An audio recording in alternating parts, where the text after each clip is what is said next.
melted the rest of our butter. I'm going to go ahead and add that.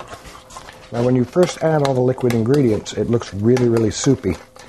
But then the longer that it's here in this bowl, you can see how it's starting to get a little bit thick now.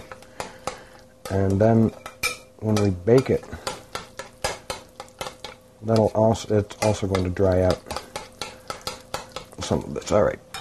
So now we're going to come back to our shrimp. And we're going to drain them. I'm going to put them back here in our casserole dish. I'm going to go ahead and make sure that they're all separate.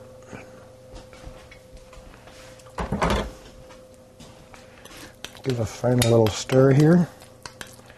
And then we're just going to glop right on top of our shrimp.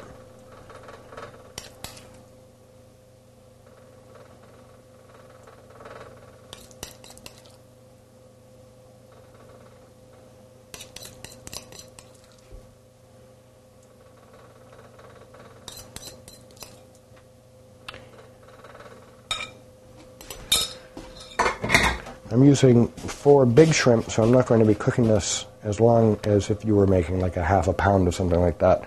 So I'm going to go ahead and put these in for 10 minutes. I'm going to check them about every 5 minutes. But if you're using considerably more than 4, I would go for about 20 minutes you'd want to bake these.